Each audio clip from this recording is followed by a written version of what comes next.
Just start the program, sir. Okay, fine. I'm ready.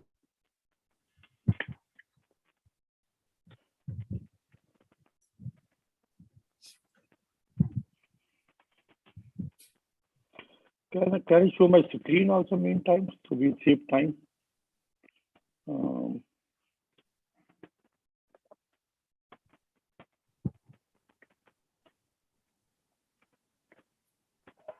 I think you can see my screen, right? Yeah. Good, good.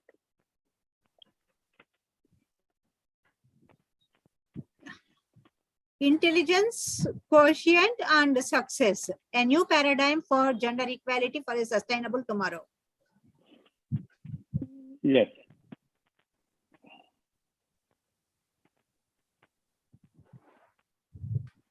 Should I start or you will just introduce at the start? Oh, just I will introduce you, sir. Okay. It is my prime duty to introduce. I thought my introduction is there on this slide. I can start anyway. Up to you. Up to you. Thank you so much. Ma'am, good morning. Good morning, all of you. Please mute yourself. I am starting the session, and about 30 people were joined already, sir. So I am starting now. Okay.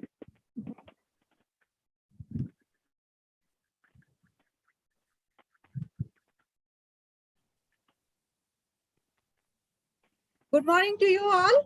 I warmly welcome you for the second day sessions of the two-day national webinar on gender equality for a sustainable tomorrow, myth or reality.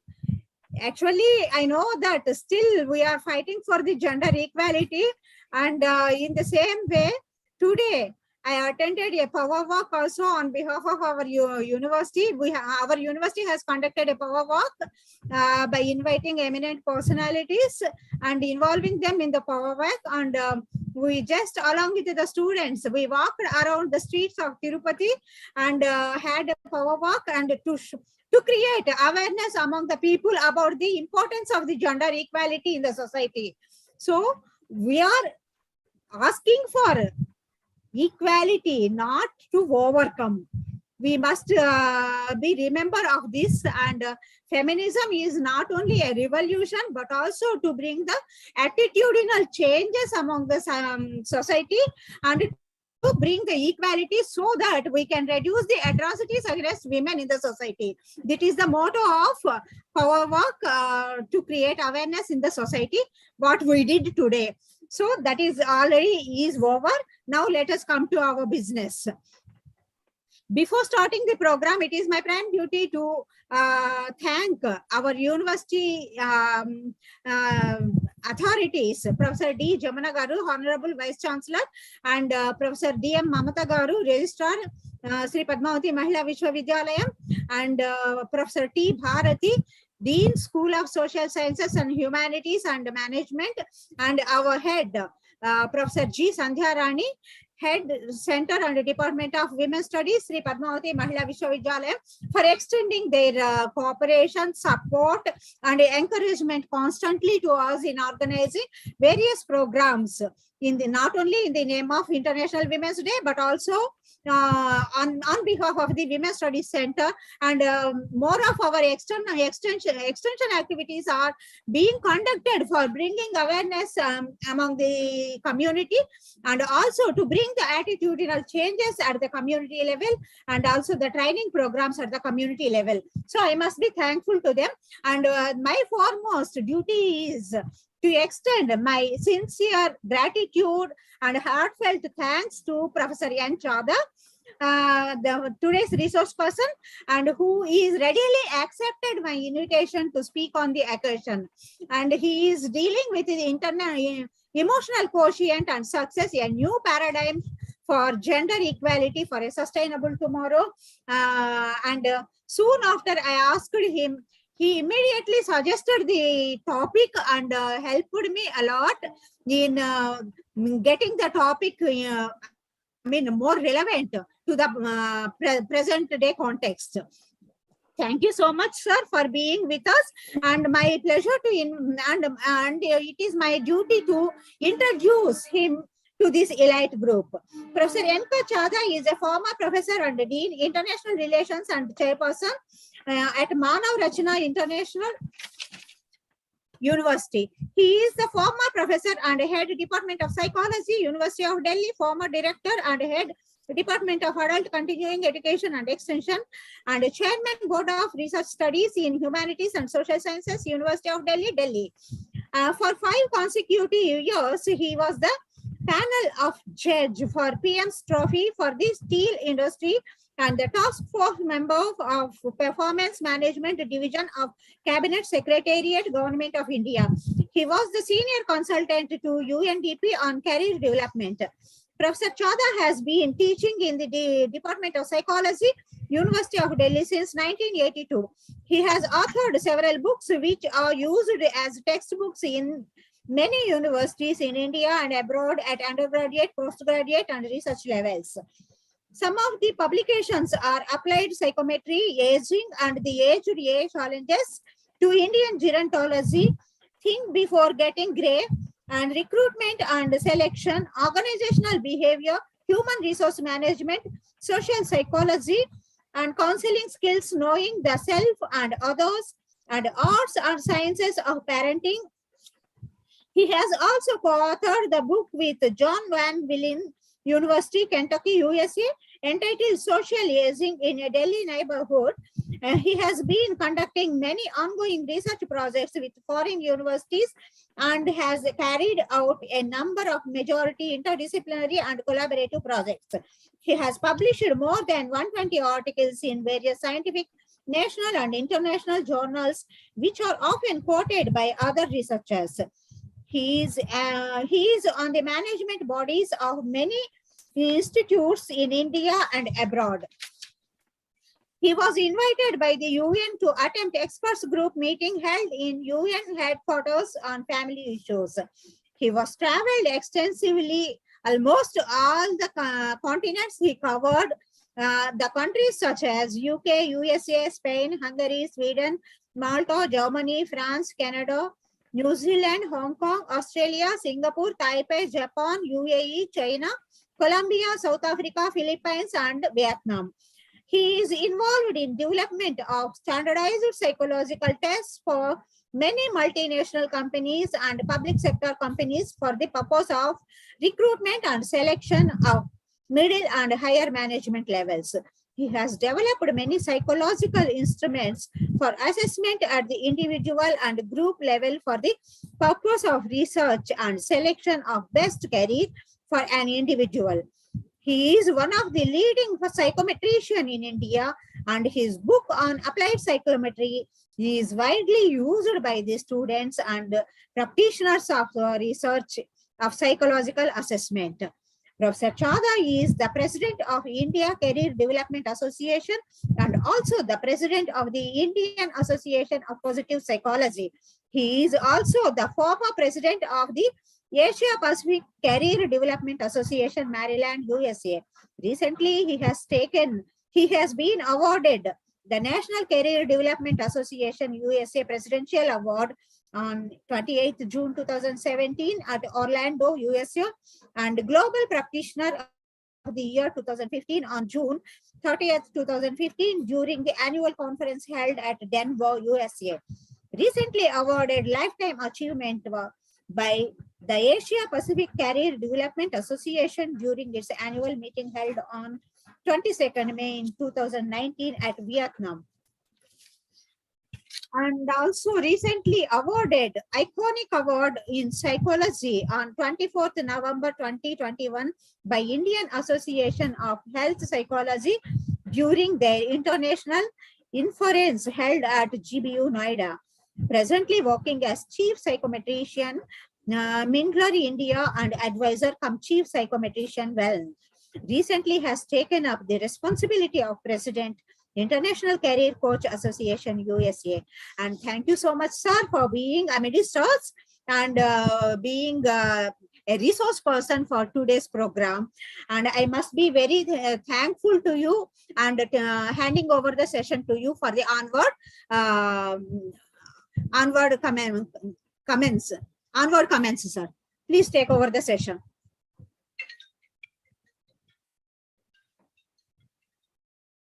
Yes, sir. Oh my God. Don't you have any?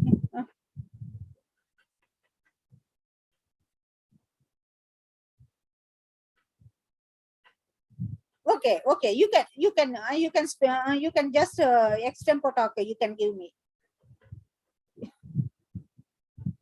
Okay, sir. Okay, sir. Okay, sir. Yeah. Actually, the power has gone at Professor Chada's house, so he is trying to get it back. I mean, he is trying to connect back with us, so he will come soon. And I am blessed enough that about 53 persons were already joined in the Zoom meeting, and of course there are little number in the YouTube, but hope the number in YouTube will also be increased. And let me have some. I would like to engage you for some more time, so that before that he will join us. Yeah, Professor Chada has returned.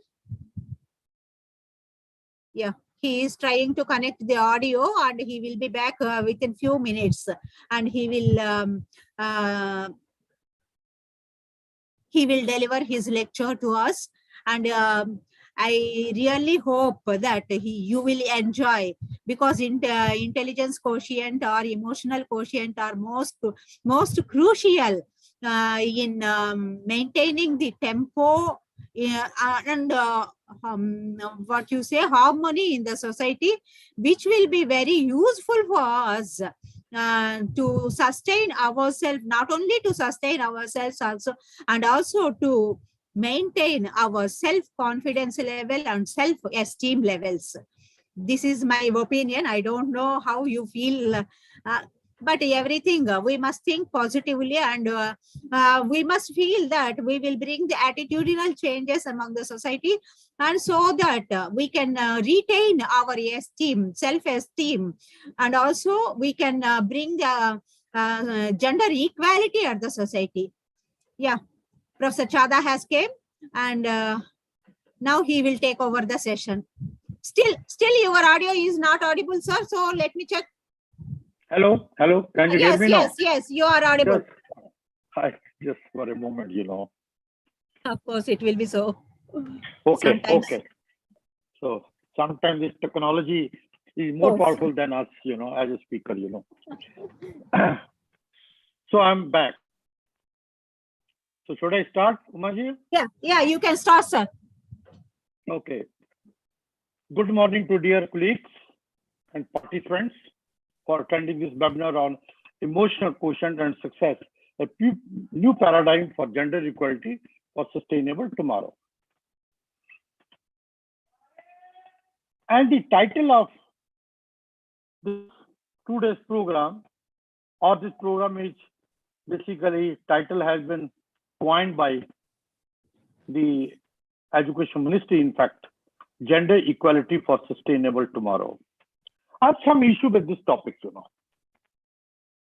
I don't know why we talk so much about gender equality. To my mind, and you can react. Umaji, I know you're going to react what I'm going to say. Yeah, because to my mind, let me explain why I don't like this word equality. I love the word inequality. Why?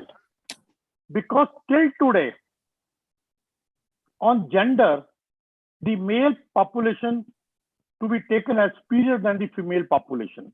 This was the inequality which has been in existence since the ages. It's not a new thing, since the ages. And today we are asking whether both the gender, it's a men and women, both are asking, we are asking for the equality. That means we want to be at par. Our female population to be at par with the male population. That is the simple meaning of equality. We are asking equality to be given to the female. I would say, why at par? Why not the journey which we had been enjoying, male has been enjoying since ages. The male were superior than the female. Why not we continue with the inequality and say female to be over? They should be empowered to that extent that inequality will continue, but this time the inequality will be the other way around. The female population to be leading the male population. They should be dominating. That is the reason of my asking the inequality to continue as a world. Okay? I hope you understand the meaning which I want to share with you. Why to be at the same level? Why not? If this is a male, this is female, tell two female were at the bottom, taken as below than the male, domination coming from the male population. Why I should bring my female population to be here? Why not here? I hope you got the idea. Why inequality I preach and stress upon in. Let me give you, I practically adopted this.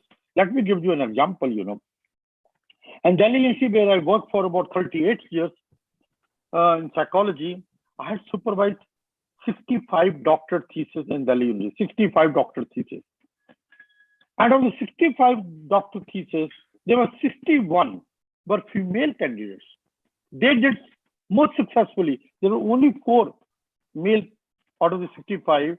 So giving them inequality in the sense of empowering them with the best possible knowledge, best possible certificates, diplomas, and degrees, so that not only they compete with the population, the other half of the population, but they should. Why should I see that a glass is half empty? I will see the glass is half full of water. From that perspective, and emotional intelligence is the area on which I had been working since long. And for the corporate world, I thought I'd bring this paradigm to you by helping you understand the emotion, the role of emotional intelligence or emotional quotient in your life. Let you know that how successfully you can go up the ladder. One thing is getting hired at a great place, a great organization is one point. Getting hired. Yes, if you have a degree from IITs, IIMs, great in Oxford University or Cambridge University, you can be hired. But getting promoted, sustaining over there, getting upward will be your attempt, which comes to the emotion quotient, emotional intelligence, which I will explain you slowly. Before I go and explain you, show you some interesting picture. You may love to see it. I hope you can recognize this face. You recognize this face. I just want to know from you, what do you think this face is expressing? What comes to your mind the moment you see this face in front of you? What comes to your mind? Is it He's laughing politeness? to us, sir. Is it, out of 4 options, is it politeness, happiness, interest? What is it?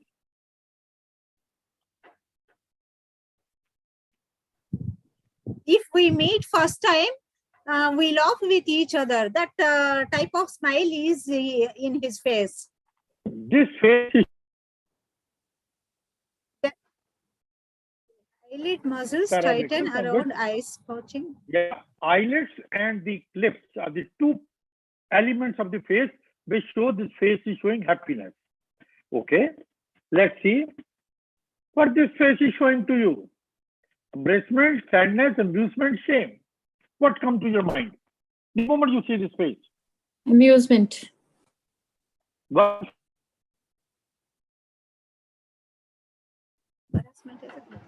It's Any amusement. amusement? I think if you say amusement, what are the parameters? Show you face and lips, eyes, eyelids and lips. In this case, what you saw, what gives you an idea is showing amusement? I don't know. I'm just asking you. Make attempt. I'm not evaluating anyone. It's not exam. It's just making. Actually, I feel that he is reading a book or something like that. He is watching, which makes him happy, so that he is in such a mood, happy mood, I think. Happy. I've not given you the happy option. I've given you embarrassment, sadness, amusement, and shame. One of the option is there. Amusement. Here is the embarrassment. This way showing embarrassment. That is, heads moved down and to the side, right or left. The lips pressed together and corners turned up slightly.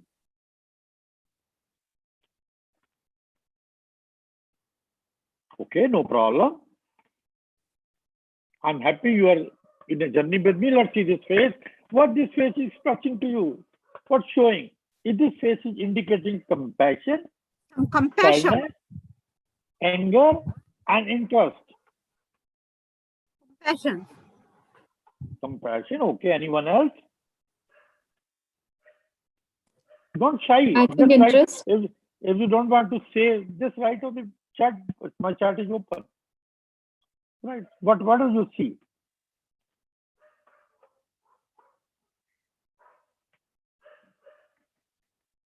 Getting ready, reflecting. No. One of the options. Pick from the 4 options.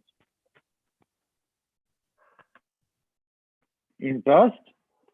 Great. Interest, Kalpana, everyone. Interest, sir. Okay. Go ahead. Still, let's see what. Sadness. Farana Chaudhary, sadness. And Purushottam, why are you forcing us? Without forcing, we will not get the answer, sir. Because I want to take you along with me. I don't want you to sit at the last bench. You should be the front bench with me. Okay? Someone, Jahnavi said that sadness. This face is showing compassion. You said earlier in the starting, eyebrows pulled up in and up, head tilt forward, and lips together, pressed together. One more. What this face is showing? Surprise. Okay, surprise. Anyone else? Probably fear also. No. His eyes are wide open. Mm-hmm.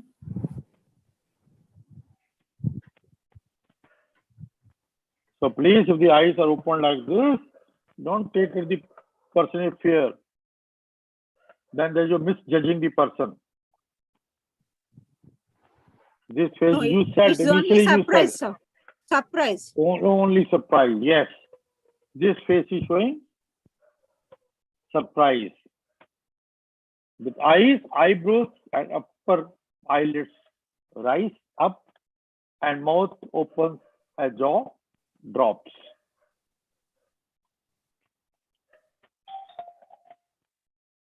Okay, I've just shown you 4 pictures. There are many more like this because I don't want to spend time on that. I just want to take you to be close to the emotion because I'm going to talk to you emotional intelligence, what emotional intelligence stands for. Okay. As you must have seen, you started from the picture number 1, 2, 3, 4. The moment you reach to the picture number 4, I hope you will agree with me. The moment you saw the picture on the screen in front of you, quickly you jump to the conclusion, surprise. And not one, many of you said surprise. I can see on the chat, there are many have written surprise, which is accurate. Think over it, that how you could reach to comparative level of accuracy while going to the 4th number picture. What happens in starting? What happens in your mind? What happens in your cognitive map, which takes you from the picture 1, 2, 3, 4?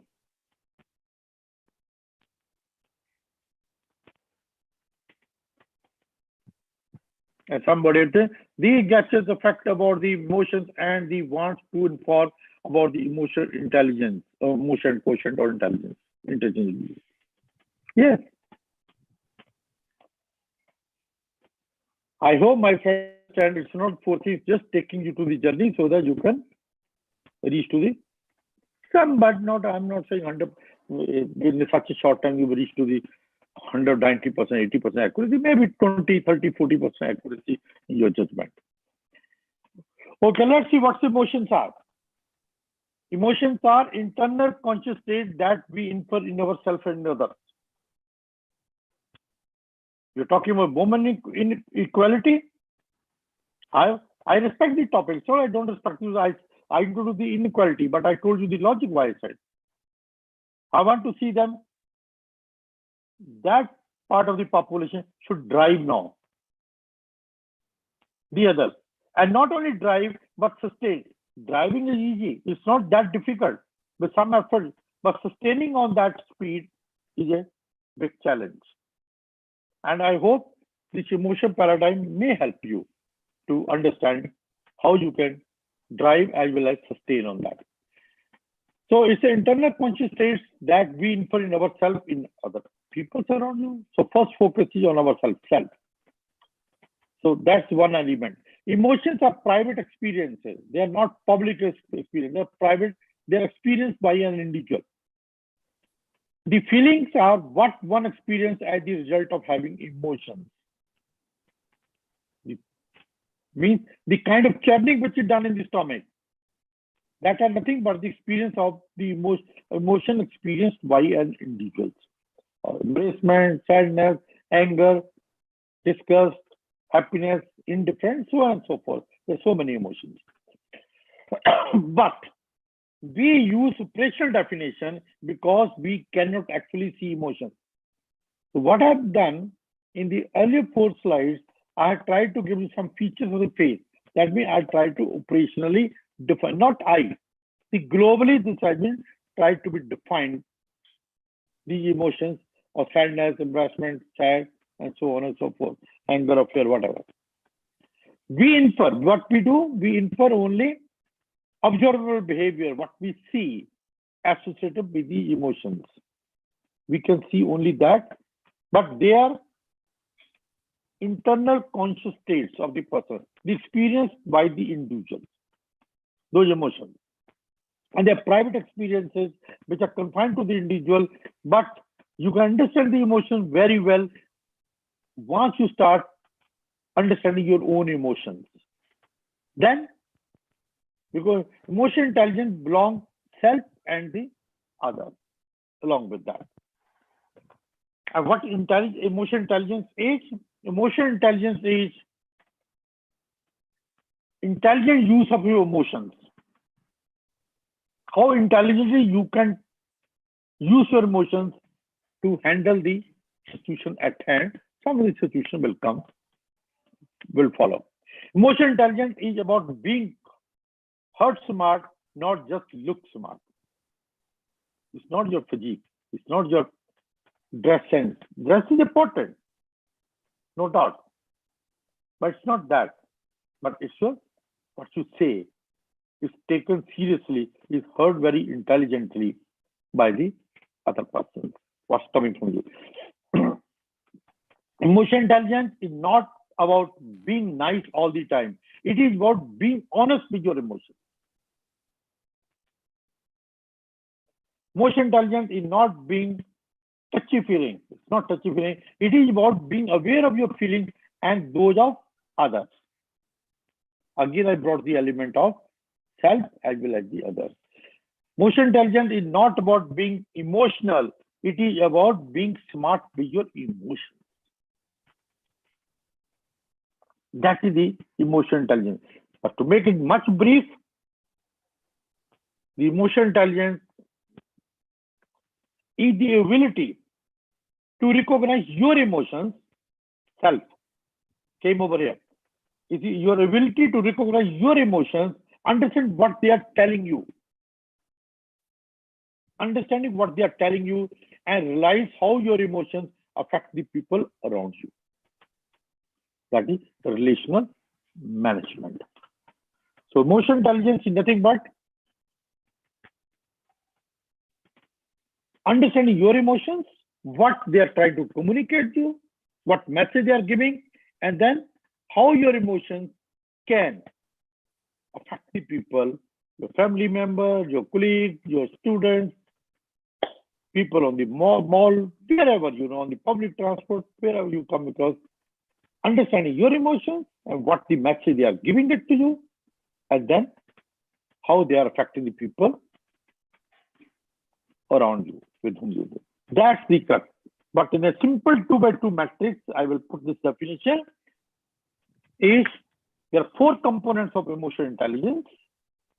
That is self-awareness, self-management, understanding the self, ability to understand the self, and then to manage the self. So first start from the self, then social awareness and relationship management, building up the relationships. That's happening not only at individual level, in the country's level also. Even you see the war which is going on between Russia and Ukraine. Everyone is telling to come on the negotiation table to understand perspectives, self and others' perspective, and then build up the relationship to a meaningful outcome. So, self-awareness in detail is the ability to accurately perceive your own emotions and motives across various situations and circumstances. Is the awareness, self-awareness, first quadrant, which I've shown you in the previous slide, is the ability to accurately perceive. So develop that. How to develop? Hopefully we will discuss today. Your own emotions, see them, perceive them. Don't shy from them. Because your emotions are also understood by other people with whom you, it's not you evaluate others, but they also evaluate, they also see it, the meaning in that. So perceive your emotions and motives across various situations, circumstances, and management is the ability to effectively manage your emotions and behavior. You should know when to cry, when to laugh. You should know when to be active, when to be passive. When to confront, when to withdraw. Confrontation is important, but not all the time. Withdrawal is also important, but not all the time. You can evaluate it. So, your ability to effectively manage your emotion, which you have learned, which is recognized in self-evaluation awareness, so that manage your emotions and behavior, you understand the circumstances, when, what to do, when not to do. Social awareness is your ability to accurately understand the emotions and concerns of other people, emotions and concerns, from which perspective they are coming. Don't you think today's population, female population, should try to learn it? From which emotions are there, and from which perspectives, which concerns. If you accurately, you can understand it, then maybe there's all possibility, positive possibility, there's a positivity, development of the positive perspective. And relationship is the ability to inspire. So ultimately, ability to inspire, influence, and develop relationship with others. Okay, the conclusive is that by understanding self-awareness, self-management, social awareness will lead to understand the other person, understand the self, which will lead to your ability, develop your ability, your competencies to inspire, to influence, to develop a relationship with other people.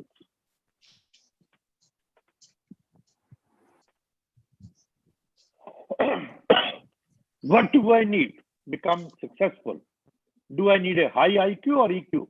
I will explain you in my next slide the difference also, which is very essential to understand what IQ stands for, what EQ stands for. High IQ we need for success in life, to success in our career, to success in family, wherever areas what we need. Do we need a high IQ or EQ? Answer is very clear in front of you. EQ is a 4 times more important key factor for success than IQ. There's a tremendous amount of research since 1940 going across the globe, which very empirically validated the notion that EQ is much more important for success than IQ. IQ is required. It's not IQ is not required. IQ is required, but IQ up to a certain level. That is, a high IQ rating does not guarantee success.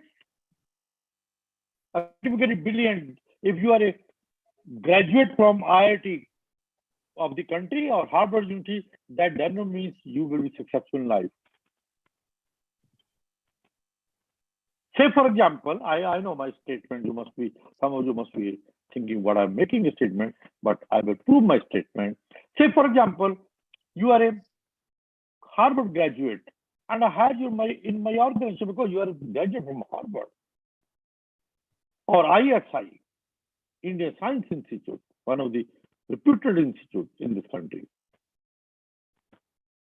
I will hire you from that institute and pay you a package, say for example, pay you a package of 5 lakh rupees per month. And you don't perform. You think you are superior than all other people working in the organization because you are from the Harvard. Others are from the moderate institutes, as per your understanding, as per the rating also. You don't gel with them. You don't go with them. Or you don't contribute to the organization. I'm paying you 5 lakh. With expectation, you will contribute 10 lakh to the organization per month. In 10 lakh, do you think I'm going to sustain you? So sustainability comes over here. And that sustainability will come through your emotional competencies, emotional intelligence, not from IQ intelligence. That's IQ contribute only 20% in success in life. 80% success in life will come through the emotional competency. So hence, IQ, EQ is not equal. EQ is not equal to IQ or IQ not equal to EQ. Let's see the difference when we have I'm speaking so much. I think this slide will help you to understand. Maybe you will, hopefully will, I'm presuming you will be agree. IQ will help you get into the job, no problem. Your grade degree, 99 percentile marks, topper of the university or the college. Yes, IQ will help you get into the job, but EQ will help you succeed at job. Success will be ensured by that. IQ is the measure of ability to learn or understand. They understand the concept, but EQ is application, major ability to use your emotions and logical skills, the application part. Understanding the model and the concept, we teach in the class. The theories and models developed by different authors, that's a theoretical, but how you apply it, that's your emotional intelligence. So IQ is the measure of ability to learn or understand, and EQ is the, so we are not denying the contribution of IQ, but at a lower level, IQ, try to convince someone by facts. That's your IQ. You are giving a data, you're providing data. But EQ, trying to convince someone by reasoning, by logic. Convincing by reasoning, not by. So many people have gone through this institution, so many women have undergone the training program on gender equality and sustainability, and 5% continue, 95% stop it. That's the data. But how they move it forward so that becomes the inspiration for the others. IQ, it's not focus look. You look smart, but EQ, you heard smart. And last, very important, is IQ will get you through the schools from the college with good grade marks, but EQ will get you through the life. You decide, you think, while you succeed through the life, or you just want to succeed with the percentage of marks. And having a, I used to tell to my doctors, you like to have a doctorate degree and hang on the nameplate in front of your house, or you want to take that into success, make a meaningful contribution to your family and society through that. It's up to you. But inspired for that. Why IQ? Have been advocating high EQ. Why it's required? Because when you have not achieved all good factors you would, you cause high EQ. When pressure seems to be ever present and growing on you, it's increasing day by day, step by step, requires high EQ to handle it. When you know you can do better, you can do, you feel, but you don't know how to do it. What should I do? High EQ will, EQ will, sorry, not IQ, EQ will help you in handling it. When you feel that your boss, your colleague don't understand you, when you subordinate your own children sometimes, your students don't seem to work and take initiative, the drive is not there. Given the assignment, but they're not coming to the assignment. That drive is missing. You require high emotional intelligence to handle. When you feel low and don't know how to handle, you start with the day and you start feeling something low, something missing somewhere. And you don't know how to do it. I can show this. I'm not saying that empirical researches I can refer to. Why high Q is required? It's a day-to-day institution. And why? When your income is not that high as ever, when you are not being promoted with the readiness and speed you deserve at work, you're not getting promoted with the readiness and speed which you think you deserve to handle such adversity is high EQ. Will come to your rescue. When you have new responsibility that stretch you to your limits, there are so many things. Like some of you just went to your college, taking classes, taking initiative, then attending seminar, after the seminar, going to some other things. There's so many things, not one thing. And then it's going beyond your limits you think. To expand your limits, this high EQ will help you. When your performance had dropped in the recent past, when you generally feel a little out of place in this world, when we need to think out of the box, under these conditions, under these, why I'm advocating for emotional EQ, and we have seen in the corporate world that people were trained on that to develop it. We find that it was much easier for the woman group to succeed and go up the ladder. I bring a very happy, healthy organization outcome. What are the characteristics? Can you find out who is high EQ or low EQ? Yes, there are some characteristics of a high EQ person. That is a person who knew when there's a time to be aggressive, when there's time to be passive, who can differentiate. A person who can understand when there's a time to be together and when time to be alone. When there's a time to fight and when there's a time to love. When there's a time to work and when there's a time to play.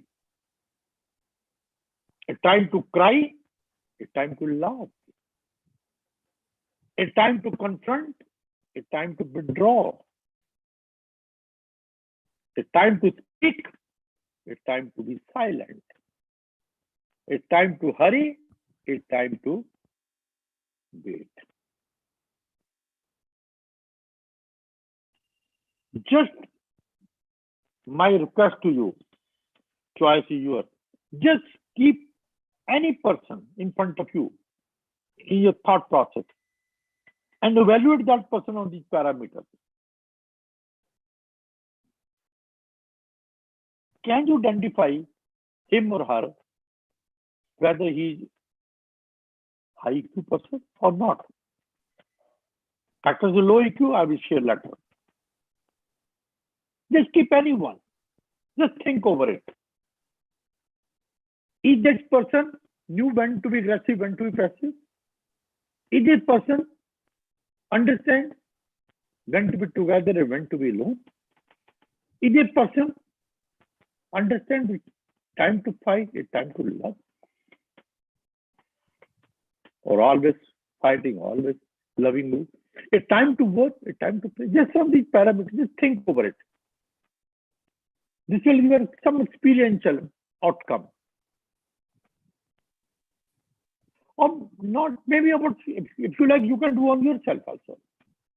Just keep yours on these parameters, think about it. And you will get an idea.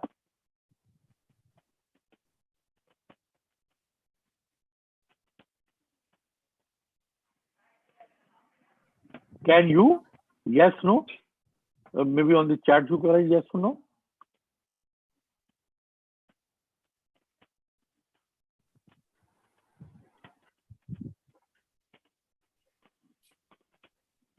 Pardon? Can you please ask your question again, sir? I said, can you evaluate yourself on these parameters, whether you are high EQ or not, person? What you think? That may be right, may be wrong. That's not an issue.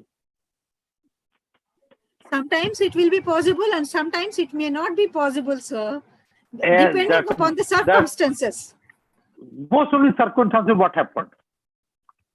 Most of the circumstances, what happened? In daily routine at office or some with the family members, we used to use emotional quotient. I mean, emotionally in controlled way sometimes, but sometimes it may not be possible for any human being. Suppose there are 20 situations given to you. In how many situations you think you can control? A time to be together and a time to be alone. Yeah, first one. Just Time to be together or time to be alone. I can. And, okay. and Time during to time to walk and time to play. I can. Okay. And even though I am sad in my mind, but I can laugh still with the people. So that that one also I can manage. And confront at the time and withdraw. No, that means not showing a true face. You're showing some face, you know. So they should not. But whatever may be the face, but I can manage. You can manage, but have you ever thought what other things about it?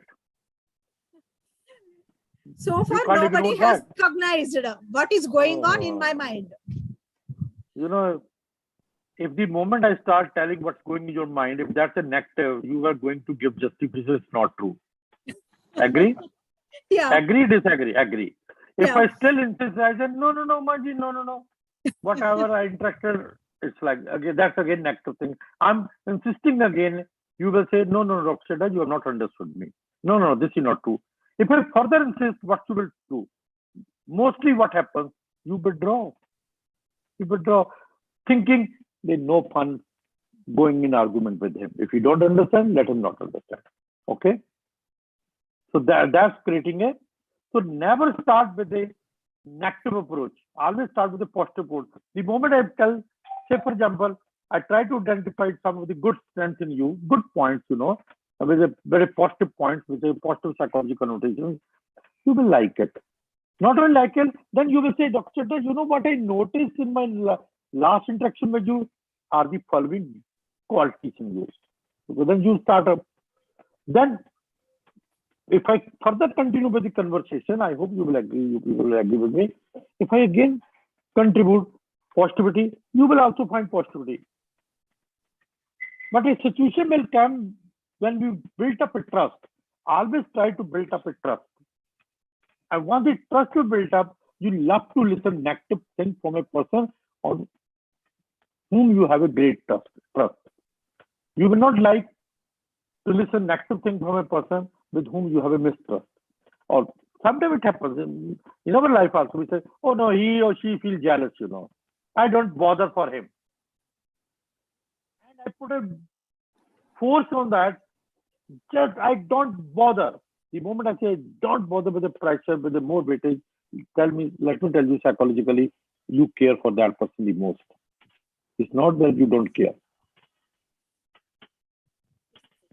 Okay, let's see. Okay, let's see what kind of characteristics an active person having.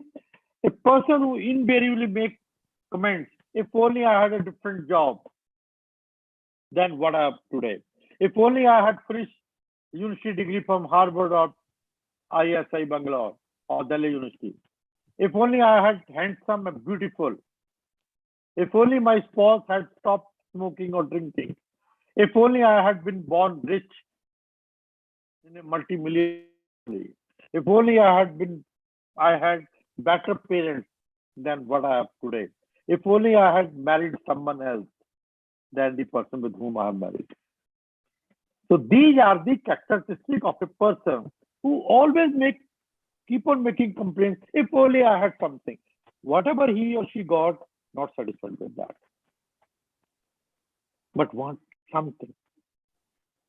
Always making complaints on that. Such are the persons who are low IQ people. Have you come across? I'm not asking you the name of that person. Have you come across any person like this in your surrounding? Have you noticed this thing? Anyone?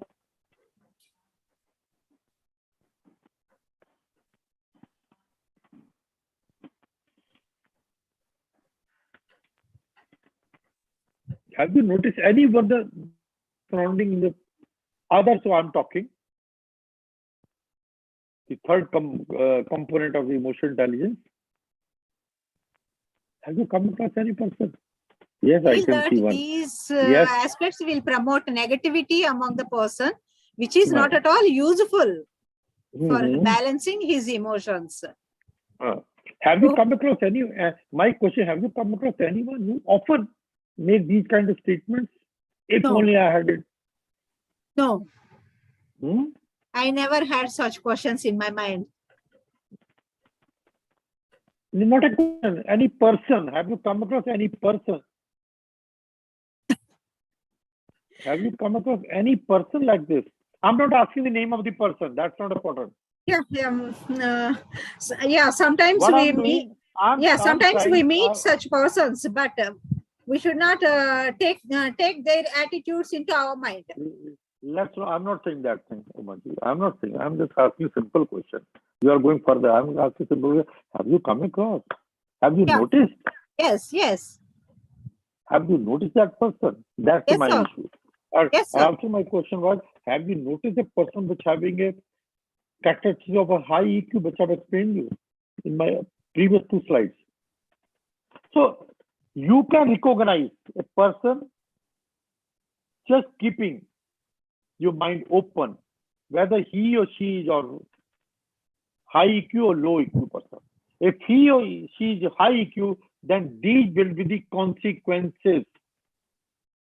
The consequence of low EQ, then I will come to the high EQ. You will find such a person. If you are any one of you like this, please forgive me by saying then the possibility to develop a personality of anger, frustration, emptiness, depression, failure, obligation, victimization, loneliness, fear, guilt, bitterness, instability, disappointment, resentment, dependence, lethargy. These are the consequences if the person keep on making these kind of statements very often. I'll go quickly because I'm the meeting. Consider high IQ, the person who can differentiate between aggression and active and passive, all the parameters which I've discussed with you in earlier slide. The person will develop, you will develop. So these are the personality which need to be developed. The advantage of high IQ person is to develop a personality of motivation, a drive, satisfaction, peace, focus, appreciation, freedom, desire, elation, friendship, fulfillment, awareness, happiness, self-control, autonomy, contentment, and balance. need to bring. And our gender, what we talking gender, here the gender need to make equality. And equality for sustaining it, for practicing these things in life.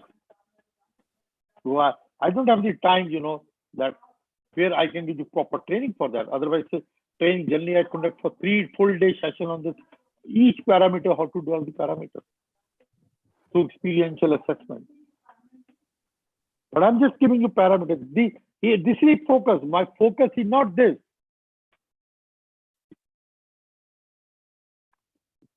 My focus is to reach to these statistics.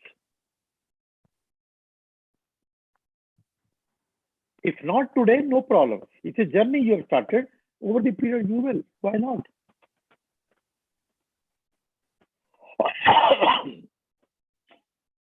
How to identify? Identify a person who is emotion intelligent. Person should be a good listener, 7 parameters. Good listener, know what to say, how to say, so that others are not offended or upset. What to say, how to say. It's not simple, but it's not difficult. You need to practice it. Listening, the skills need to develop it. Makes others feel good, comfortable. That will help in building the trust. Masters at managing own emotions. Excellent decision maker. Knows when to trust his or her intuition and when not to trust. Knows how to use criticism. It's important. Knows how to use criticism to improve the performance.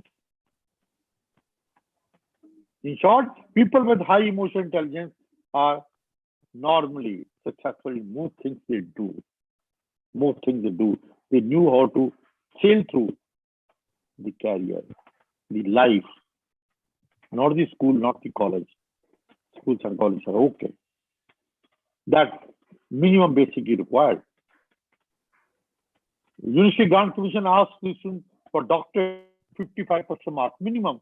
They're not asking only 90% marks will be admitted for PhD program. I'm just giving one example. So minimum is required. The rest is your emotional journey and development. One of the good news that is it possible to become emotionally intelligent? Yes. How? Let me manage my emotion, not let my emotions manage me. Can you become? Can you sustain? Not only have equality, the inequality where you take the upper unit.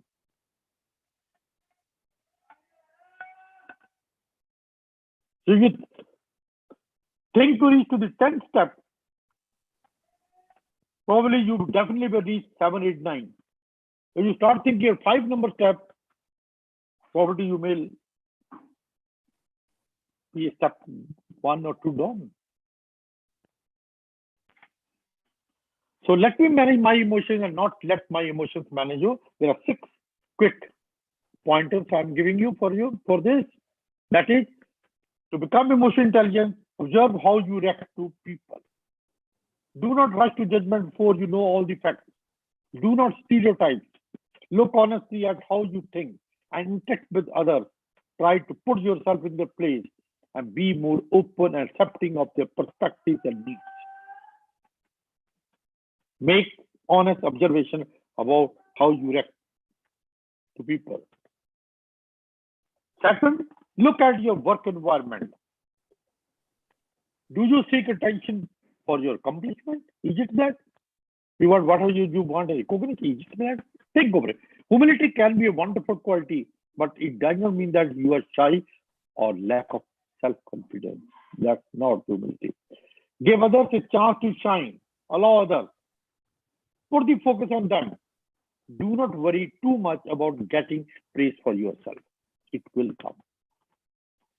So second, look at your work environment. Third, do a self-evaluation. What are your weaknesses? Not make him perfect. Think over it. Are you willing to accept that you are not perfect? And that you could work on some areas to make yourself a better person. Question it yourself. Are you willing? And reach to the very strong, crystallized answer of yes. Have the courage to look at yourself honestly.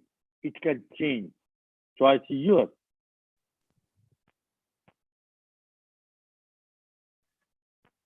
Whether you would like to look with the honest mind or not.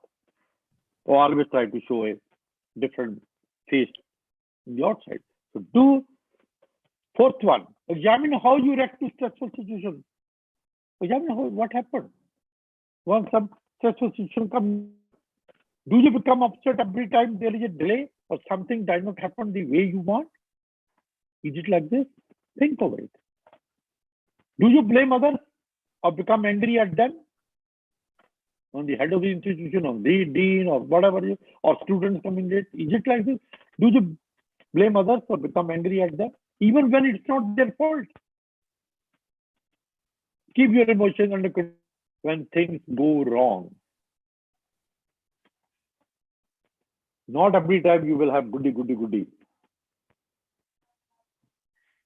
Keep your emotions under the check and control when things are.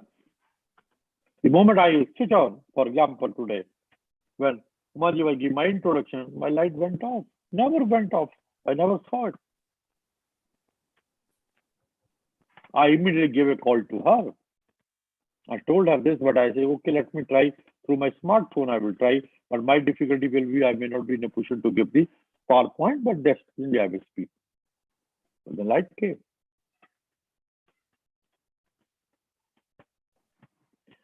Fifth one, take responsibility for your actions. Your actions are your actions. Take responsibility for that. If you hurt someone's feeling, apologize directly. Don't ignore that you did what you did or avoid the person. Have the courage. People are usually more willing to forgive but forget if you make an honest attempt to make things right. If your attempt is honest from your part, I tell you, people are generally forgive and forget. If they don't, you think they don't, you have done your job to be honest. If they don't, it's okay. The last point, examine how your actions will affect others before you take action, those actions. If your decision will impact others, put yourself in their place. How will they feel if you do this? Pinch the shoe. Would you want that experience? If you must take a decision, there are no option, but you have to take a decision. You must take a decision. Then you must know how you can help others to deal with the effects. I've taken action on my students, then I should also know how I can help my student to deal with that action of mine. Identification of problem is much easier. You don't take much effort, but efforts are required to have the solution along with that. And complete diagnosis that when you have identified the problem, solution along with that. So these are the 6 steps if you follow, and I'm sure I will stop it over here because I have another quick, and I will close this my PPT. And these are some of the thoughts. This is very beautiful paradigms which extensively we have seen empirically in a population where gender sensitized on that, more gender sensitized on that, which helps them in overcoming the effectively deal with the situation at hand. And I will stop it. I will hand over to on this. I'll start getting my message from there. Thank you, sir. Thank you so much for accepting my invitation and being with us, sir. By emotion intelligence, you must have understood it's a very long activity-oriented process. Oh, that we But are like small kids before you. I know that. I just want to give the feel of what emotional intelligence, how this can be used as a practical paradigm. Thank you. So much, sir. And thank you for your fastidious presentation, sir. And today you have covered about population status, role of intelligence quotient, and how emotions play a crucial role in the life of a person, and what are the emotions, role of emotional intelligence in shaping individual's personality, self-awareness, self-management, and social awareness, relationship management, intelligent quotient, and emotional quotient, their roles in success of an individual, and why we should keep our emotions in a controlled manner, and characteristics of high emotional quotient person and low emotional quotient person, and consequences of high and low emotional intelligence, and how to be emotionally intelligent. These are the topics you have covered so far, sir.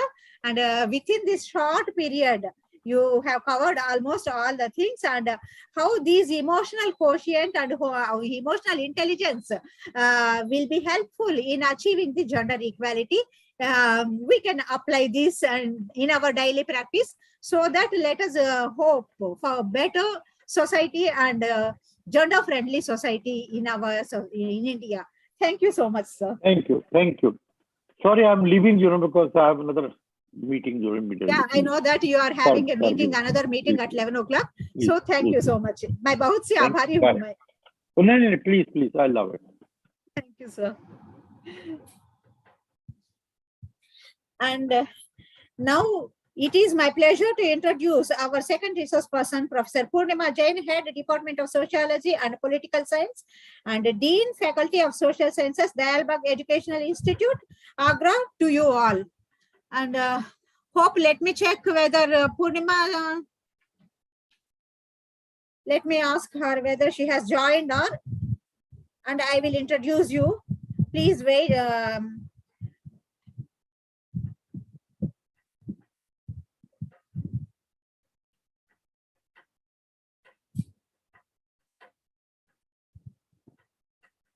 I'm trying to contact her. Check. Hello, ma'am. Good morning, ma'am. Are you ready, madam? Have you joined in the meeting? Please join. I am introducing you to the group. About 70 people were joined in the Zoom meeting, and 10 more were there in YouTube. So about 80 people, you are interacting with us. Yeah. Okay, ma'am. Please join in Zoom meeting and please carry on. Before you are joining, I will introduce you to them.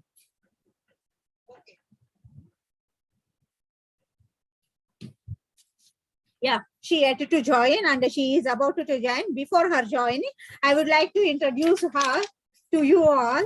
And Dr. Purnima Jain holds MA, MPhil and PhD degrees in sociology from Jawaharlal Nehru University, New Delhi. She also holds MSc in Ecology and Environment from Indian Institute of Ecology and Environment, New Delhi.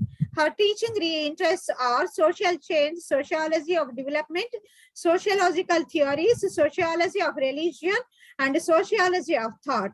Her research interests include human rights, Dalit studies, and religion. She has a vast administrative experience as a head of the department for 15 years at Department of Sociology, Dayal Educational Institutions. It is deemed to be university. She has already served as Dean of the Faculty of Social Sciences for one term previously and now holding the position second term. And Professor Purnima Jain also has been a gold medalist at the postgraduate level and has 9 research publications to her credit. She has taught various courses like social change, social demography, social statistics, rural sociology, sociology of development in India, sociological theories, sociology of development, sociology of religion, contemporary sociological theories, Indian classics, sociology of human rights, sociological thought, research methodology, and Indian sociological thinkers, classical sociologists, Western. And some of her selected publications, of course, she has wrote several books, but only she quoted for since 2005 only. So they are Working Women and Care of the Aged, religious sects and social development, exclusion and inclusion dimensions of policies and practices, palm leaf publications. And these are some of the books she has published, and she has published several papers to her credit in various national and international journals. And also she has attended several programs, I mean conferences, presented papers, and also she has chaired the sessions in the some of the national and international conferences organized. This is a brief introduction about her, and presently she is the Dean, Dean for Social Sciences at the Dialogue Educational Institute, which is a deemed to be university. And now she has graced us to talk about the vocational education training for gender equality and sustainable development. She is about to talk on this topic and how vocational education can promote sustainable development in the society, and through this sustainable development and the development and economical empowerment of the women, how we can achieve the gender equality in the society, she is going to tackle with us.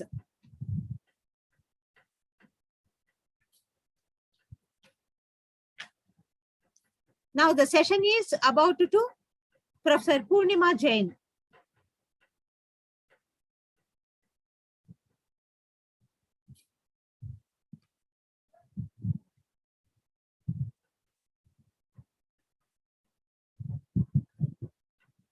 Before her join, I will share the screen with her PPT.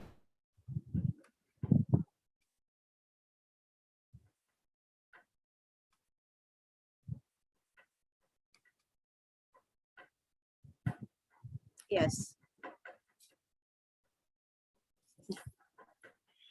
Vocational educational training for gender justice and sustainable development. This is the topic she has chosen for speaking with you today.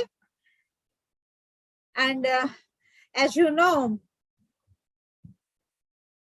yes, seems to be Madam has joined, I think. Let me check at once.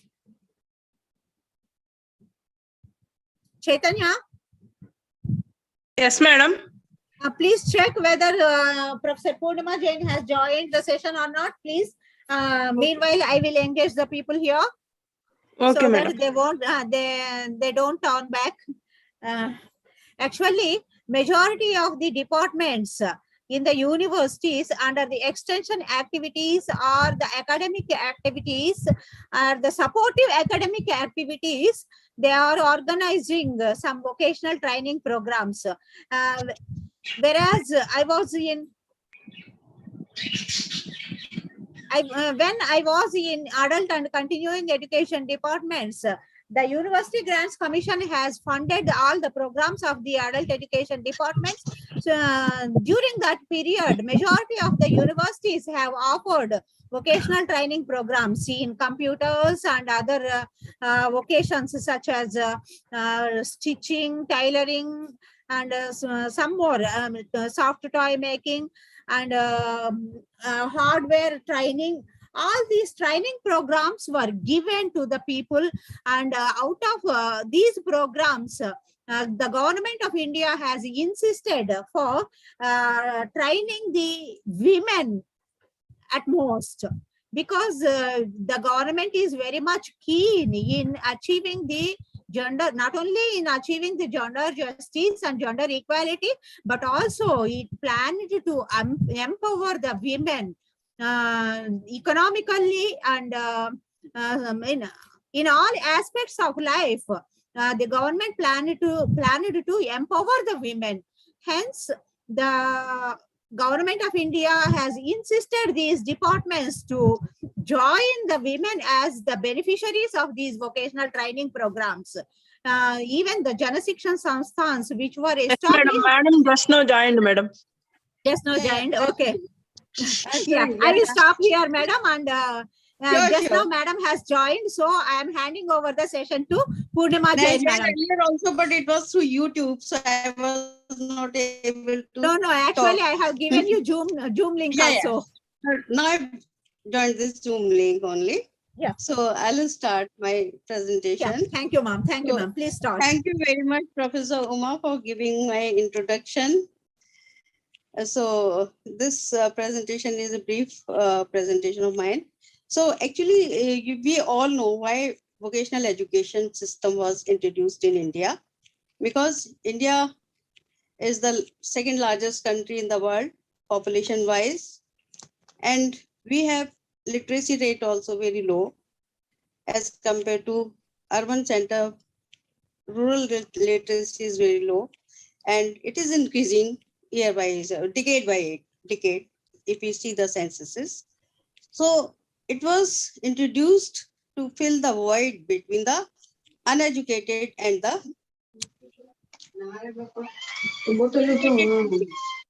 so this vocational education, National Council for Vocational Education and Training System was notified on December. Is it okay or not? Hello. Yes, ma'am. Yes, ma'am. You are audible. Please carry on. Uma, Sorry, madam, sorry. please mute one participant, madam. Okay, madam. Yeah. Purnima, madam, please unmute yourself, please. Okay. Yeah. So this vocational education system was introduced in India to fill the void between uneducated and the educated people, because everybody cannot go to the formal education system, and vocational system education system was promoted through the government of India to make the unemployed people employed in the commercial sector or in the industrial sector or as an entrepreneur.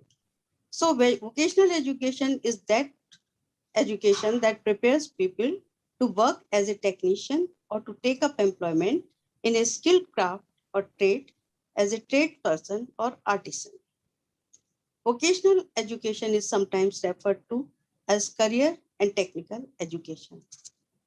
While college education often provides theoretical or broad knowledge that could be applied to a variety of professions within a certain field, vocational training teaches students the precise skills and knowledge needed to carry out a specific craft, technical skill, or trade such as plumbing or cooking. Can I have the next one, please? Yes, ma'am. Yeah. Until the end of the 20th century, vocational education focused on specific trades such as automobile, mechanic, welder, and so on. Therefore, associated with the activities of the lower social class. As a consequence, it attracted a level of stigma, because if we compare vocational education with the general education, people think and they feel that it is a low level education. While I feel that no education is low or high, all education systems are equal. All levels of education, all types of educations are equal because they train a person to face the challenges of the society. Similarly, vocational education also makes the student competent and compatible with the changing scenario of the society. So, as a consequence, it attracted a level of stigma. Vocational education is related to the age-old apprenticeship system of learning. It was mostly dominated by males. As we see that male literacy is higher than female literacy, male employment is higher than female employment, male wages are higher than female wages. So in all fields, there is a disparity between male and female. So we talk of gender equality or we talk of gender justice. So sustainable development goals also, they also have one goal as one of the goals as gender equality or gender justice. Now, vocational education is related to age-old apprenticeship system of learning. It was mostly dominated by males, and participation of women in this sector was only limited to a very narrow set of jobs like tailors, food processing, apparel designing, housekeeping, etc. As the labor market becomes more specialized and economies demand high levels of skill, governments and businesses are increasingly investing in the future of vocational education through publicly funded training organizations and subsidized apprenticeship, apprenticeship or traineeship initiative for business. Next, please. Women more than boys lack access to financial capital and have limited opportunities to gain education, knowledge, and skills that can lead to economic advancement. Inadequate policy framework and equitable gender norms also often create barriers to females' economic advancement. There are other factors also which are responsible for women's backwardness: social approval, then domestic responsibilities, then people's attitudes, then access to the opportunities. There are number of factors which are responsible for this gender inequality. Now, gender-based inequalities in education around the world, according to UNESCO, are mainly determined by poverty, geographical isolation, minority status, disability, early marriage and pregnancy, and gender-based violence. As we see that gender violence against females is rampant around the world. Only North America, Latin America, and the Caribbean girls are more likely to attend school than boys. In the rest of the world, more girls remain out of the school than boys, and women make up 2/3 of the 75 million adults without basic literacy skills. The differences between girls and boys enrollment rates are largest in the Middle East and in sub-Saharan Africa. Next, please. Now, if we see the enrollment data of male and female, then at the primary level, there is not much difference in the male and female literacy rate. As we see that it is 85.86% and 82.81%, 95.61%, 95 again. So similarly, there is very less gap in women and men, girls and boys enrollment in primary sector. But as we go higher, from primary to secondary and secondary to higher education, then higher education to post research and post research period. So this pyramid becomes narrower and narrower for women. So next, please.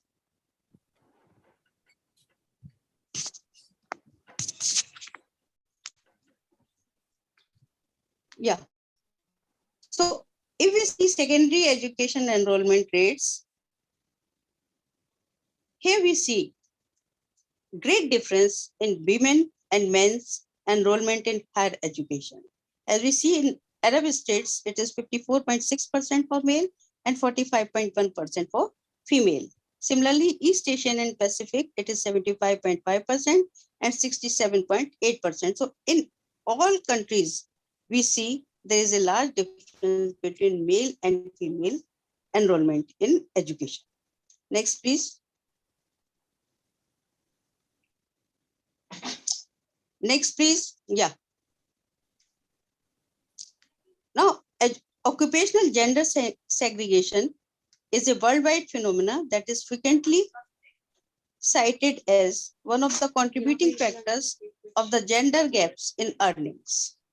According to UNICEF, Girls who receive an education are less likely to marry young and more likely to lead healthy, productive lives. They then earn higher incomes, participate decision making that most affect them, and build better future for themselves and their families. Now, men and women, men and women find themselves having gender differences when attaining their educational goals. Although men and women can have the same level of education, it is more difficult for women to have higher management jobs and future employment, and financial worries can intensify. Men tended to receive more education than women in the past, but the gender gap in education has reversed in recent decades in most Western countries and many non-Western countries. Next, please. Yeah. Next, please.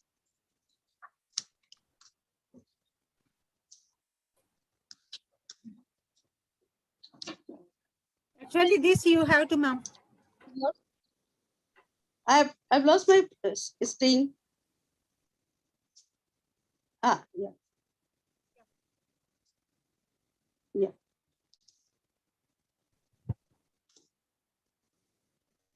Madam? Now, the sustainable goals, also known as the Golden Global Goals, were adopted by the United Nations in 2015. Previously, these were the Millennium Development Goals. Now it has been changed to Sustainable Development Goals as a universal call to action to end poverty, protect the planet, and ensure that by 2030 all people enjoy peace and prosperity. So peace and prosperity can only be attained when there is no violence against women, there is no injustice with women, there is no disparity between men and women. So the 17 SDGs are integrated. They recognize that action in one area will affect outcomes in others because it is a system. It is a system of development. Women are also part of system like men. Out of these 17 SDGs, fifth goal is to ensure gender equality. And this will only be possible with more independent women who are taking decisions for themselves rather than being directed by as a patriarchal system which sets gender roles for women and limit them from achieving their full participation. Now, vocational education and skill-based learning can be seen as a ray of hope in this endeavor, as it enables a woman to be a professional, an entrepreneur, and more importantly, as a self-reliant individual. Because vocational education does not need too much potential or too much intelligence or too much knowledge of an individual. So a person with average or below average education standards can be enrolled into vocational education because it is not necessary that a person should be expert in educational, formal educational qualification. One can be expert in other crafts also, like the vocational, one can be expert in automobile craft, one can be a plumber, one can be a technician, one can be electrician. So they need not to attain higher education, but they can be very good experts in their own field. So vocational education has been introduced to promote this type of skills in the society which is already existing. It is not that we are training them. We are just promoting their skills. We are providing them a platform to promote their skills so that they can get better employment. We are giving them certificates also. We are giving them diplomas also so that they can be employed in better paid jobs. Next, please. So these are 17 millennium sustainable development goals. As we see that fifth goal is gender equality. Then 16th is peace, justice, and strong institutions. So these are different goals of the sustainable. So all these goals are interrelated. If we want to remove poverty, then we have to employ every individual, every adult member of the society into gainful activities. So women are also part of that society. Women are also part of that. So if women are not given opportunities for gainful employment, then development cannot be attained. Then peace cannot be attained. Then hunger cannot be attained. Good health and well-being cannot be attained. Then affordable and clean energy cannot be attained. So all these goals of sustainable development goals depend on gender equality. Because without giving gender equality or without bringing women at par with the men, we cannot develop a society, whether it is developed or developing or under. Next, please.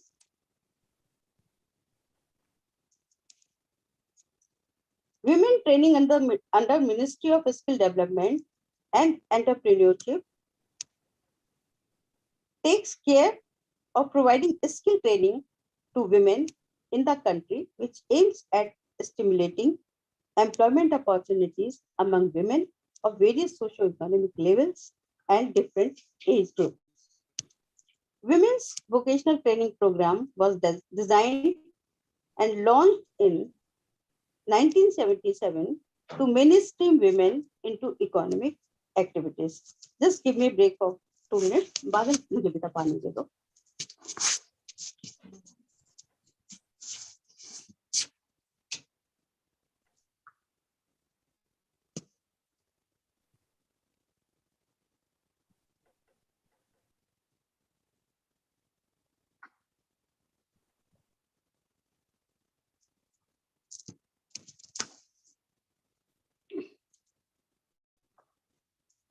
Now, this project on women's vocational training was formulated with the assistance of Swedish International Development Authority, that is known as SIDA, and the International Labour Organization, ILO, in March 1977. Under this project, vocational trade were identified that were particularly suitable for women, and their implementation was planned. Ministry of Skill Development and Entrepreneurship website. This has been taken from that. Now next. Yeah. So the program offers industrial skill training under craftsman training scheme, instructor skill training under craft instructors training scheme, demand-driven short-term courses, special programs for training and instructors of ITIs, tailor-made courses as per industry's demand, because they customize the courses also. They consult the industries what type of expertise they want. So they design the program, they design the syllabus and the courses according to the need of the industry, so that the vocational trainees can best fit into that industry. Next, please. Now, India's growing economy needs 103 million skilled workers between 2017-22. Yet over 100 million Indian youth between 15 to 29 years are not in education, employment, or training, of which around 88.5 million are young women. The proportion of working age women receiving any form of vocational training over the past decades has been increasing from 6.8% in 2011 and 12 to 6.9% in 2018 and 19, versus an increase from 14.6 to 57% for men. There is a concentration of women trainees in non-engineering, labor-intensive sectors and job roles under the flagship Prime Minister Kaushal Vikas Yojana for short-term skilling. Although women comprised 49.9% of enrolled candidates over 2016 to 20, they remained concentrated in traditional feminized sectors such as beauty parlor, apparel, healthcare, and almost entirely excluded from high technology or most mechanized sectors. So now gender-based digital device. During the COVID-19, several CBOs switched to online and WhatsApp-based skill training modules. However, in 2020-25, of India's adult female population owned a smartphone versus 41% for male. Consultation shows that owing to lower ownership of smartphones, unfamiliarity with phones features, high data cost, and lower priority being accorded to women's skill training, several women and adolescent girls dropped out of training because women have their own limitations. So they are not promoted by the family, they are not promoted by the society by and large to go for jobs, to go for education. So dropout rate in education, general education, as well as in vocational education is also higher, towards higher side as compared to the male. Next, please.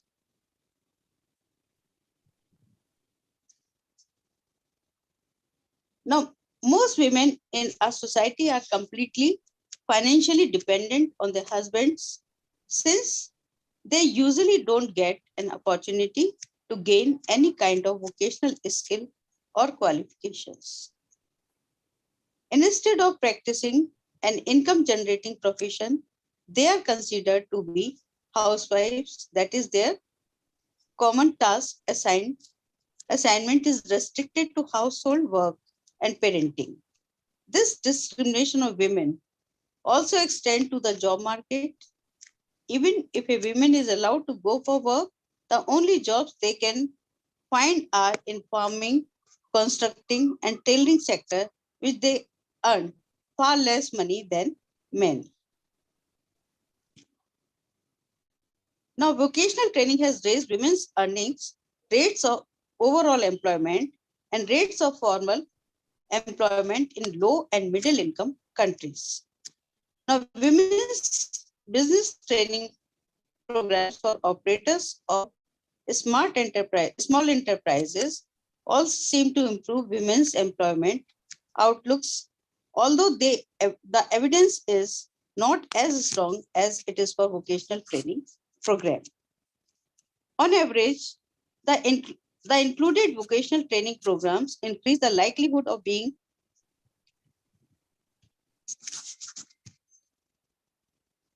employed by 11%, of being employed in formal sector by 8%, earnings by 5%. Some of the vocational training programs also included either life skill training or an internship. Programs that included these components seem to yield larger effects on earnings, although there was no significant difference in rates of employment.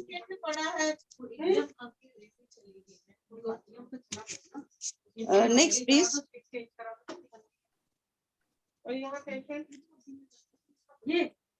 Next, please. Yes, ma'am. This is next one. Yeah, sure.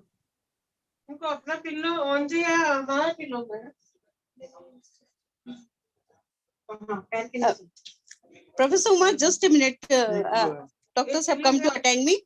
Just a minute. I'll just give you 5 minutes break.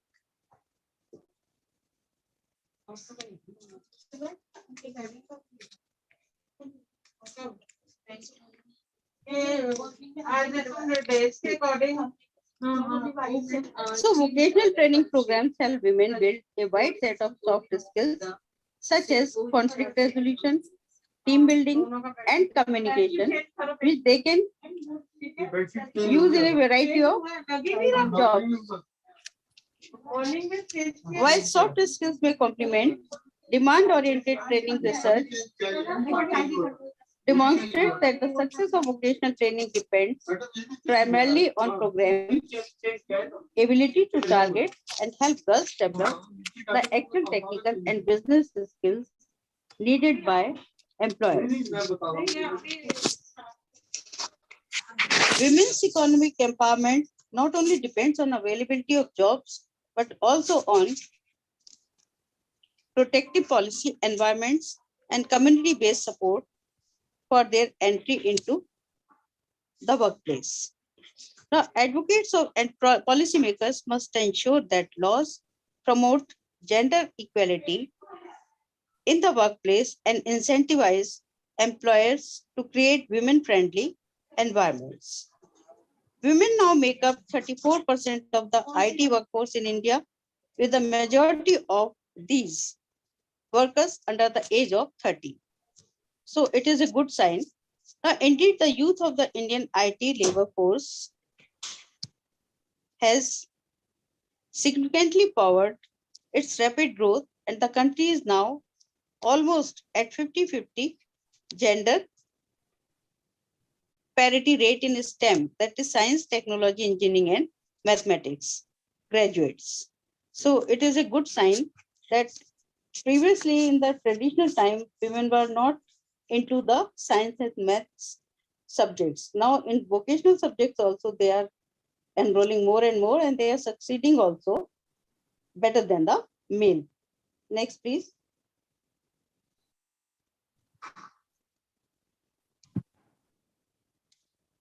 Now, there are so many women in this 21st century who are literally struggling to become independent, as they have no access to education and training. Now, the question is the education sufficient to make them grow? No, because it is important to understand that knowledge does not guarantee. Skill, practice does. Theory knowledge can give an imaginative structure, but only practical knowledge can give a real exposure that is given by the vocational education. Thus, skill-based training is the most promising way in which gender justice and equality can be restored. And this will then, in turn, result in rapid development of the nation. The soft skill training includes team building, communication, and conflict resolution that help them to create their own existence in the professional world. Now, women's economic empowerment not only depends on the job opportunities, but also proper environment which protects them and give them social support. Next, please. So before ending my deliberation, I would like to give a case of my university, that is the Albach Educational Institute, deemed to be university. We introduced vocational education program since 1975.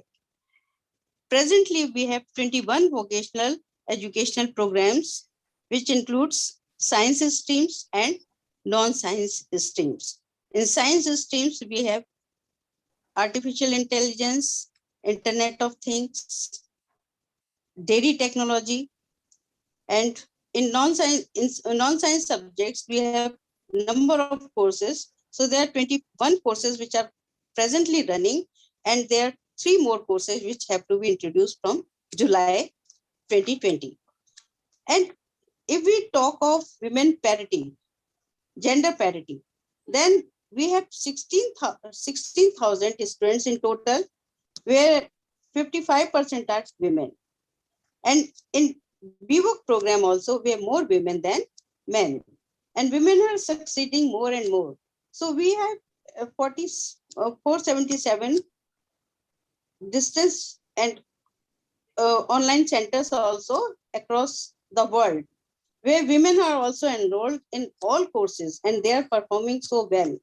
We have one Government of India's Ministry of Textiles Center also for training scheduled caste and scheduled tribe boys and girls, where we are giving training them as per the government's norms. So we are promoting gender equality and gender parity in our university.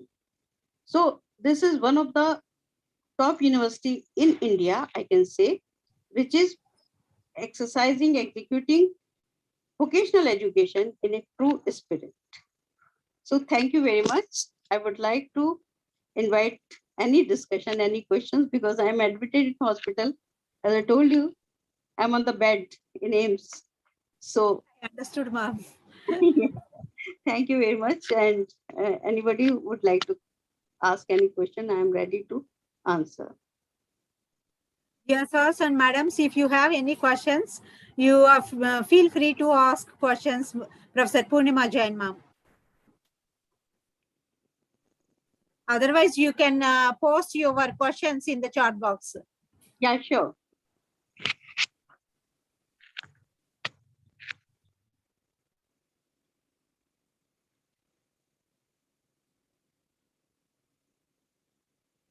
Thank you, Professor Uma, for inviting me. Thank you, ma'am. Thank you so much for being accepted my invitation and being the resource person.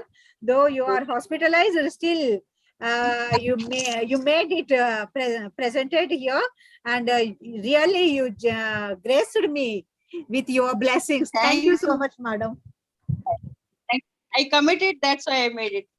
Thank you so much, madam, Thank and you get very well much. soon. Get well soon. Thank you. Thank you very much.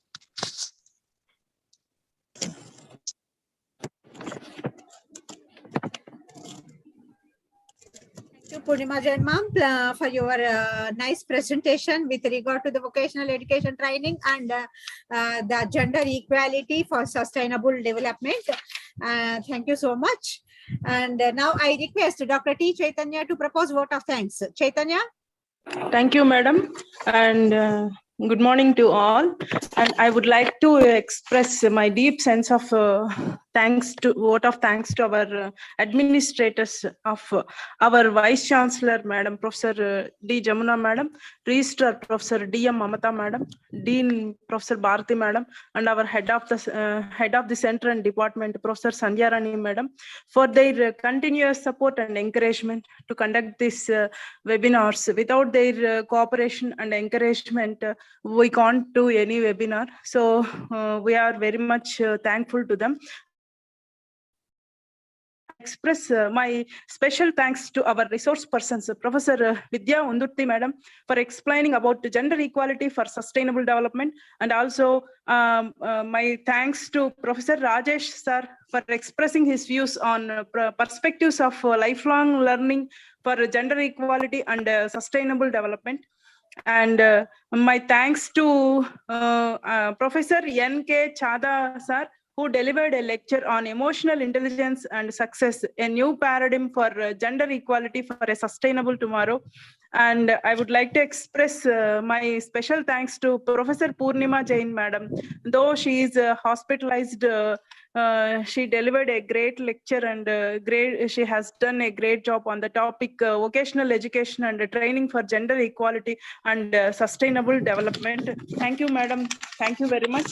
And thanks to all the participants who made the webinar a grand success. And my special thanks to our coordinator, Uma Madam, to conduct this program and made the grand success. Thank you, Madam. Thank you, sir. Thank you very much. And also thank you for giving me this opportunity, Madam. Thank you once again, Madam. Thank you. Dr. Chaitanya, this is all our success. This is the teamwork. So we must admit that this is a teamwork and we achieved the success. And in our success, Dr. Sucharita is also a part and parcel. You should not forget it. You should. Yes, Madam. Dr. Sucharita, yes, Madam.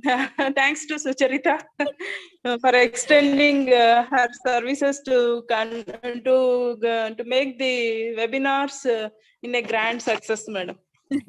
Thank you, Sucharita, and thank you, Dr. Chaitanya, and all of you, all the team members of Women Studies Center. I thank you all, and I should thank all our participants who made this program a grand success. Thank you so much, and I request you all to bestow the same support, love, affection in our future endeavors also.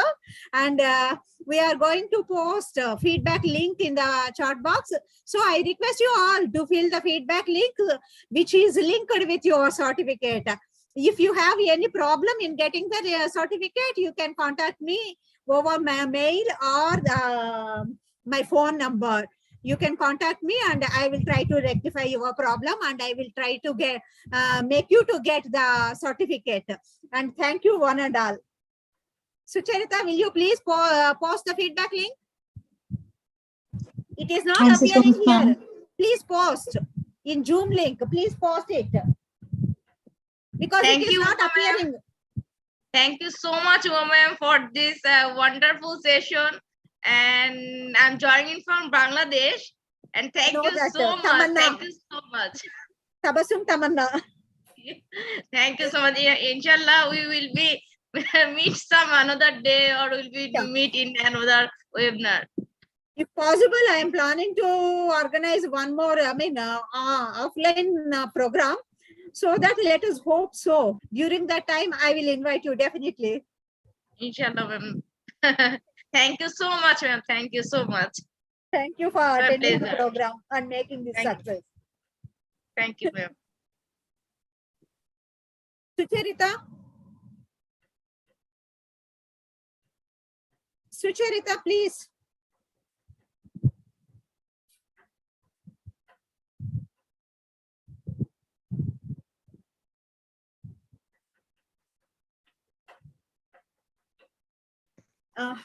Within few minutes, I will post yeah, just now feedback link was posted. So please submit it.